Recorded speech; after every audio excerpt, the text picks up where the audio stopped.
하나님이 자기에게 명하신 대로 다 준행하였더라. 아멘. 창세기 6장 13절부터 22절까지 본문입니다. 노아가 하나님이 명하신 대로 다 준행하였더라. 노아가 하나님이 명하신 대로 다 준행하였더라 라는 말씀의 제목입니다. 22절에 나와 있습니다.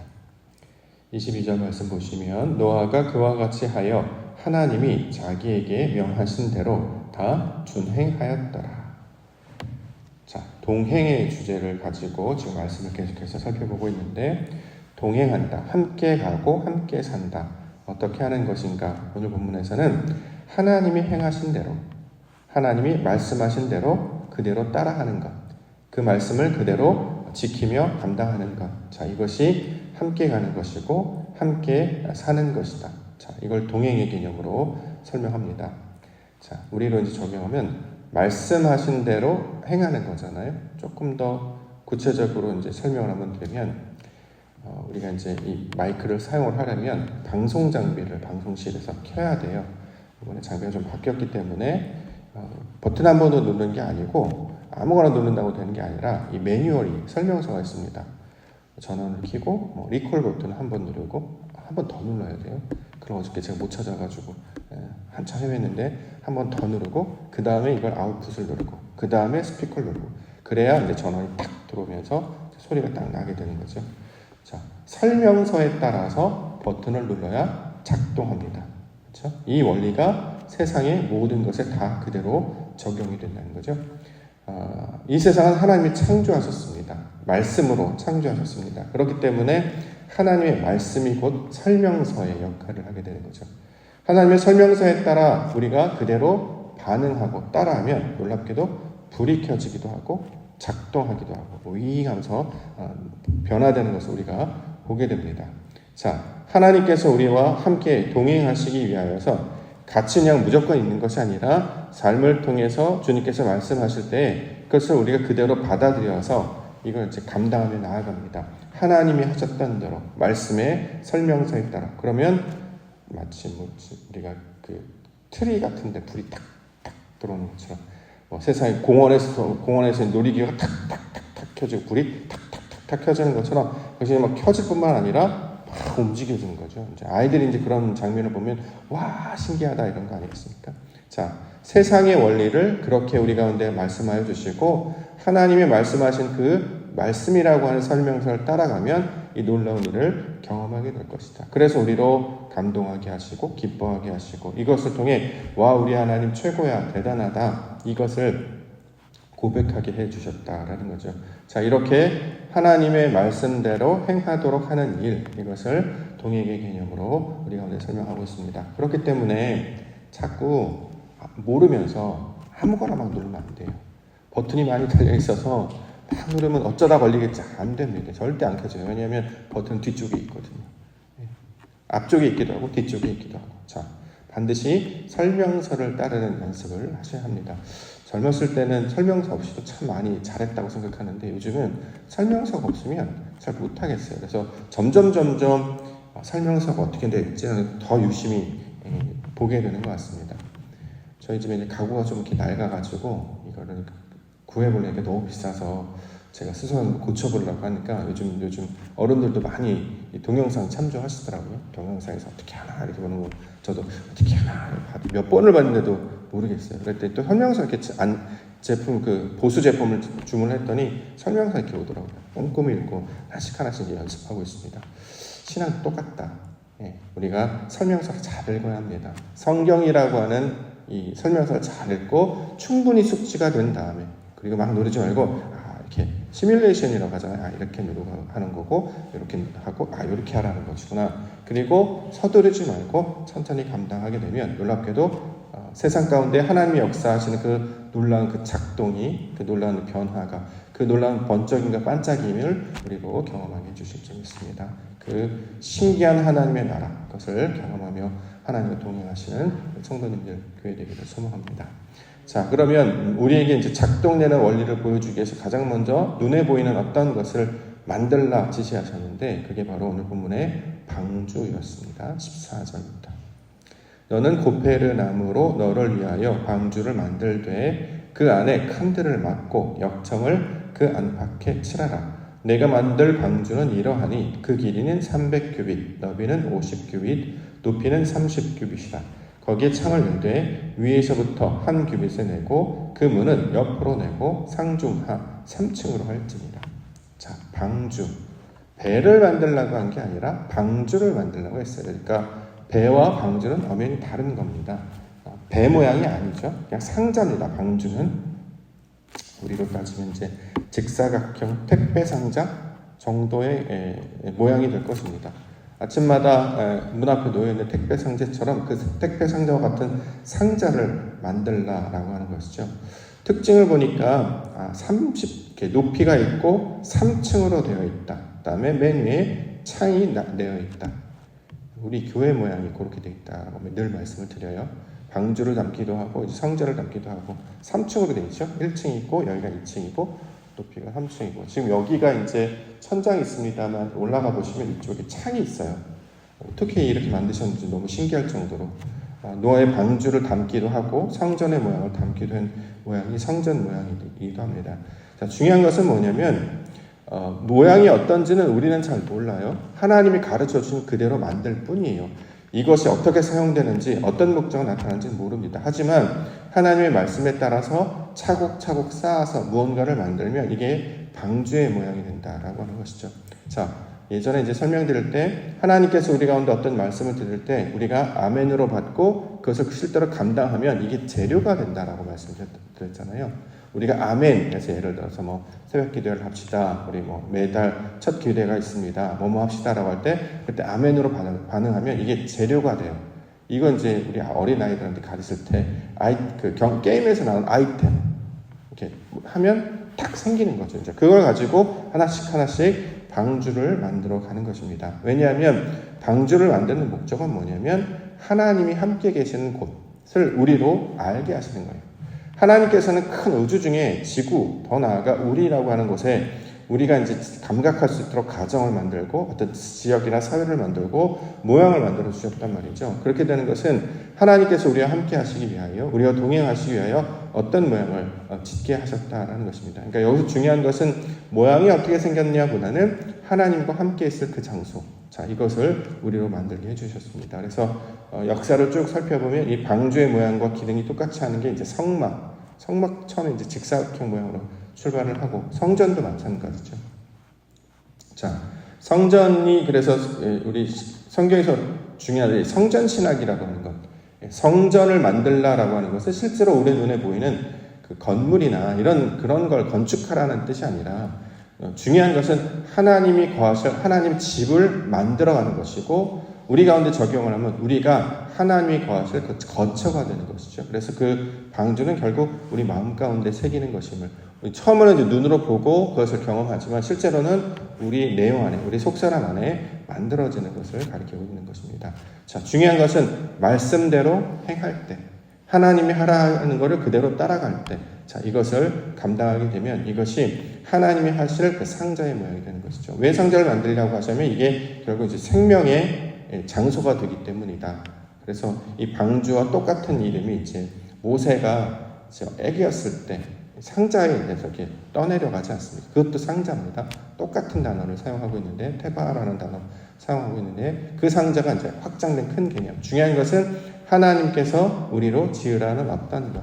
그래서 이것을 이제 작은 것으로 하면 작은 공동체가 될 것이고 조금 더 확장한 교회 공동체가 될 것이고 또 이제 더 확장하면 사회, 나라, 여러 가지 다양하게 이제 적용할 수 있는데 중요한 것은 하나님의 말씀에 순종하며 따라갈 때 이것이 방주를 만드는 과정으로 설명하고 있는 것입니다.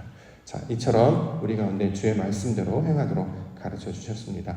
그렇기 때문에 우리에게 일상적으로 무언가 요청하시는 감동이 있어요. 예를 들어 일을 한다거나 사람을 만나거나 또는 어떤 일을 할 때 이 모든 일은 다 방주를 만든다라는 개념을 가지고 해야 된단 말이죠. 무작정 살아가는 것이 아니라 어떤 형태를 만들기 위한 과정이다. 지금은 우리가 잘 모르지만 시간이 지나면 이게 하나님께서 어떤 걸 요구하시는 것이구나 라는 것을 우리가 깨달아 알 수 있게 됩니다. 날마다 주는 일상을 통해서 하나님께서 말씀하시는 그 방주를 만드시는 성도님들 되시기를 원합니다.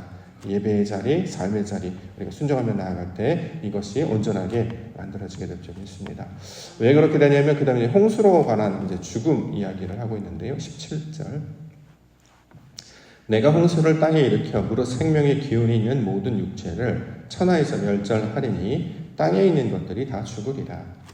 자, 우리가 이제 지금까지 홍수는 이제 심판으로 이해를 하고 있잖아요. 홍수 심판. 물이 세상을 뒤덮여서 모든 생명들이 죽었다. 그 중에 이제 우리 여기 노아와 그의 가족들만 살았다. 이런 개념으로 이제 이해를 했습니다. 우리가 이제 그렇게 출발하는 게 맞습니다. 이제 근데 우리가 이제 조금 더 깊이 있게 보니까 이 죽음의 개념을 이해하고 나니까 홍수도 왜 일어나는지를 우리가 알 수 있게 된단 말이죠.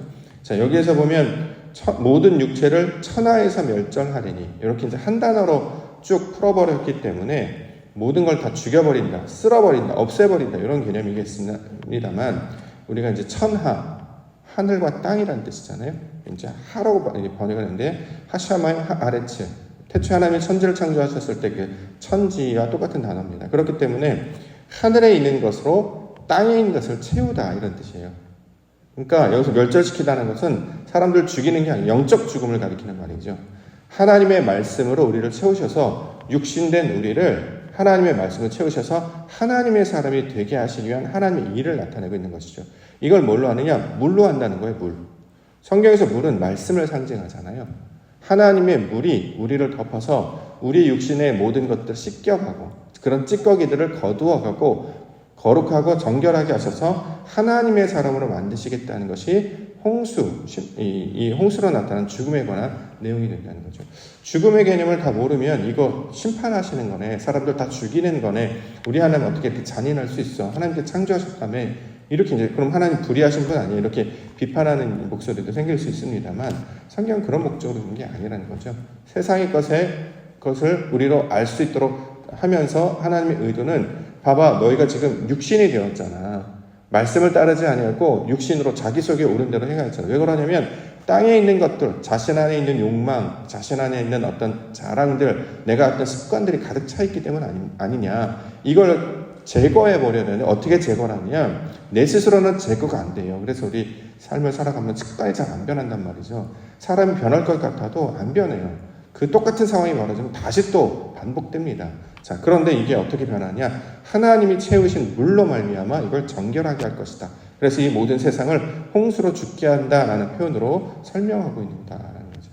하나님께서 홍수 심판을 통해서 세상을 쓸어버린 이야기가 아니라 하나님의 말씀으로, 주의 생명으로, 주의 진리로 우리를 덮으셔서 우리를 새롭게 하신다는 하나님의 구원에 관한 내용으로 우리가 이것을 좀 새롭게 이해하면 좋겠습니다. 그래야 이게 복음이 되지 않겠습니까? 이 약속을 보시면 하나님께서 우리를 이렇게 변화시키시는구나. 그래서 하나님을 의지하라고 하는구나. 내 뜻대로 하지 아니하고 하나님의 방법대로 해야 된다라고 하는 것은 이미 성경의 그 설명서를 통해 나오고 있는 것처럼 하나님의 말씀으로, 주의 은혜로, 주의 사랑으로 우리를 채우실 때에 모든 육신의 것들, 모든 세상의 것들, 찢기들 다 씻어져 내려가고 오직 하나님의 말씀을 채워지는구나. 물이 바다를 덮음같이 그의 은혜로 채워졌을 때, 하나님의 은혜 옷으로를 덮었을 때 비로소 우리가 온전하게 된다. 이 이야기를 우리 홍수에 관한 이야기로 설명을 하고 있는 것입니다. 그럼 우리가 이제 홍수 심판을 들을 때 두려워하지 않게 되겠죠. 홍수 심판을 겪고 나면 사람들이 이제 트라우마가 생긴단 말이죠. 무슨 비가 좀 많이 오면 우리 심판하는 거 아니야? 태풍이 불고 폭풍이 불면 큰일 났다, 우리 딱 떠내려가는 거 아니야? 세상에 종말이 온 거 아니야? 근데 태풍이 와야 지구가 깨끗해집니다. 우리가 이제 알고 나니까 그렇더라고요. 그냥 일상의 변화가 없으면 아무런 변화가 없는데 그 센 바람이 바다를 뒤엎고 세상을 뒤엎고, 그러니까 정화하는 작용이 나타나는 것임을 알게 된다는 거죠. 우리 삶 가운데도 때로는 이런 일들, 비슷한 일이 생겨요. 홍수와 같이 너무 감당하기 어려운 벅찬 이런 일들이 생기는데 왜 이런 일이 일어나느냐? 이전엔 몰랐으니까 두렵거나 절망하거나 낙심했었다면 이제는 하나님의 구원의 과정으로 이해를 하고 있기 때문에 두려워하지 않게 된다는 거죠. 제가 어저께 재밌는 이야기를 하나 읽었는데 세상에서 사람들이 가뭄이 오니까 다 같이 기도했다고 합니다. 비를 내려달라고. 그래서 매일매일 모이자고 그래서 우리가 기도하자고. 그런데 다음날 모였는데 다음날 그 자리에 누가 왔냐면 어떤 아이가 참여를 했어요. 우산을 들고 나왔다는 것입니다. 그 아이가 믿음이 좋다. 비 오게 달라고 나오는 하는데 정작 준비는 하나도 안 하는. 근데 하나이가 우산을 들고 나왔길래 너 왜 우산 들고 나왔니? 비 올 거니까요. 그 믿음이 대단하다. 근데 그 이야기를 읽는데 와 감동이 확 밀려오더라고요. 하나님이 하시는 일로 기대하면서 우리는 그것이 진짜 이루어질지 모르고 있다는 것인데 성경은 하나님이 하시는 일이고 마침내 응답하실 것이라는 것을 우리 가운데 설명하고 있기 때문에 자 아버지께서 하시는 일은 자, 나쁜 것이 없고 항상 선한 일로 더 나아가 우리를 구원하시는 일로 행하고 계심을 우리가 알게 되는 것입니다. 18절 그러나 너와는 내가 내 언약을 세우리니 너는 내 아들들과 내 아내와 내 며느리들과 함께 그 방주로 들어가고 혈육 있는 모든 생물을 너는 각기 암수 한 쌍씩 방주로 이끌어들여 너와 함께 생명을 보존하게 하되 자 약속을 세워서 노아의 가족들을 구원하시는 일 그래서 다른 생명체는 다 죽고 노아와 그의 가족들만 사는 것처럼 우리가 이제 그렇게 이해했는데 그렇게 해도 되고요. 근데 우리는 조금 더 깊이 보는 거니까 그들만 다른 사람 다 죽이고 이 사람만 죽고 이런 식으로 보는 것이 아니라 하나님께서 물을 덮으셔서 살게 하시는 그 의도가 무엇인지를 우리가 조금 더 깊이 있게 본다고 하면 이것은 하나님이 그 생명으로 우리를 구원해 주신 그 하나로 이걸 이제 다른 개념을 좀 이해하면 좋겠습니다. 무슨 뜻이냐면 우리가 이제 11조를 이해할 때 10계명을 이해할 때 우리 가운데 열을 주시는 것은 왜 주셨냐면 하나를 깨달으라고 주신 거잖아요. 말씀 뭐뭐하지 마라 뭐뭐하지 마라 뭘 깨달으라고 주셨냐면 하나님이 우리를 사랑하시는구나. 그걸 그러니까 명령이나 규칙이 아니라 사랑의 고백으로 이렇게 받게 된단 말이죠. 10계명을 듣고 나서 뭐뭐하지 마라 라고 하는 것은 내가 뭘 하는 게 아니라 하나님께서 그렇게 하실 것인데 그 의도는 하나님 우리를 사랑하시기 때문에 그걸 깨달으라고 주셨단 말이죠. 그걸 우리가 이제 성경에서 보통 11조라고 번역을 해요. 그걸 이제 똑같이 물질로 내기도 합니다만 중요한 것은 마음이 무엇인지 아는 것이기 때문에 마찬가지로 홍수를 통해서 우리 가운데 선포하시는 것은 사람을 죽여서 심판하는 게 목적이 아니라 그 방주 하나님과 함께 있음으로 통해서 살아나는 그 생명이 무엇인지를 드러내게 하시기 위한 하나님의 강조의 내용으로 이걸 우리가 살펴볼 수 있단 말이죠. 그러므로 하나님이 말씀하시는 그 생명을 가진 자들은 그 말씀에 우리 가운데 부어졌을 때 그 하나님의 뜻이 무엇인지를 깨달아 알게 되어서 결국 생명으로 거듭나게 됩니다. 하나님의 뜻이 무엇인지를 알게 된다. 그래서 놀랍게도 홍수의 모양을 보면 이제 떠오르잖아요. 배가 물이 차면 쭉 떠오릅니다. 마찬가지로 우리가 하나님의 뜻을 온전히 받들게 되는 그 온전한 사람으로 변화되는 것을 그 모양으로 설명하고 있다 정도로 이해하면 좋겠습니다. 그래야 편견이 안 생기니까. 누구는 심판하고 누구는 살고 이러면 사람들이 비교하거나 상대적인 것으로 생각하는데 우리 성경 말씀은 절대적인 진리이기 때문에 그런 해석 방법도 우리가 새롭게 익혀가면서 감당하면 좋겠습니다. 그래서 오늘 본문에는 이제 보통 이제 8명 보통 강조하잖아요. 노아, 아내, 그다음에 아들 셋, 며느리 셋, 총 8명.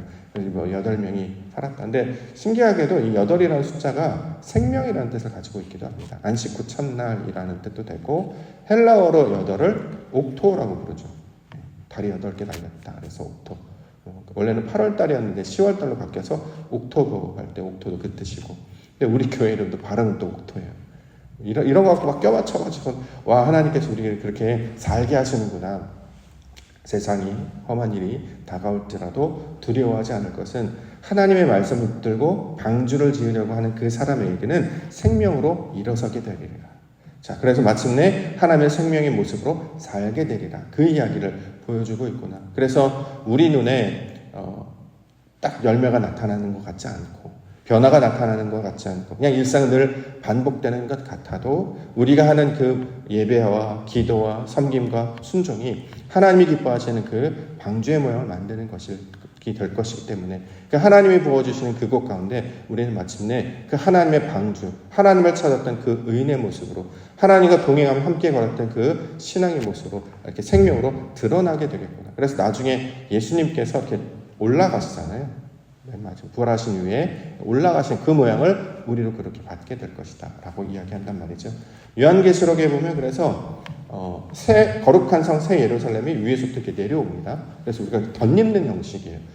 그전에는 짓는 형식이었죠. 건축하는 형식, 성전을 자꾸 만들어가고 지어가는 것이었다면 요한계시록에 보여주는 환상은 하나님의 것이 우리 가운데 이제 들어와서 우리가 그것을 갈아입는 모양, 하나님의 거룩한 모습으로 변화되는 모양을 설명하고 있습니다. 자, 이것을 창세기 이미 1장부터 6장부터 우리 가운데 그림으로, 내용으로, 의도로 설명을 해서 모든 역사 가운데 이와 똑같은 일들이 벌어질 것이다 라고 우리 가운데 설명한단 말이죠. 이제 그럼 이 이야기를 전체적인 배경을 이해하고 나면 앞으로 펼쳐지는 모든 역사 속에 나타나는 모든 일이 같은 과정을 통해서 펼쳐지는 것을 우리가 깨달을 수 있게 된다라는 것입니다. 결국 우리와 함께 하시고 동행하시는 그 목적이 무엇이냐면 하나님의 생명을 가진 자로 살게 하신단 말이죠. 땅의 것은 다 죽고 하늘의 것으로 사는 것. 그걸 성경에서 살아있다라고 말한다. 하나님의 것을 받아들이며 사는 것을 살아있다라고 말한다. 우리 하나님은 거룩하시고 신실하시고 성실하시고 정직하시고 은혜와 사랑이 풍성하시고 은혜와 긍휼하시며 우리를 끝까지 사랑하시는 그분. 놀랍게도 그 은혜와 사랑이 우리를 살게 하신다라는 것이죠. 우리의 삶에도 그러한 증거들이 조금씩 나타나게 해주실 줄 믿습니다. 그러니 하나님이 하셨던 그대로 우리도 살게 하여 주옵소서. 하나님이 행하셨던 일을 그대로 행하는 자들이 성도들이란 말이죠. 우리도 하나님의 집, 그 거룩한 방주를 지키게 하심으로 마침내 주의 때에, 주의 날에 생명으로 바뀌어져 나아가는, 그렇게 하나님으로부터 들림받아 하나님의 영광을 나타내는 믿음의 성도와 교회가 되게 하여 주옵소서. 이렇게 간구하며 기도 가운데 또 신앙 가운데 살아가시는 성도님들과 교회 되시기를 주님의 이름으로 간절히 축원합니다.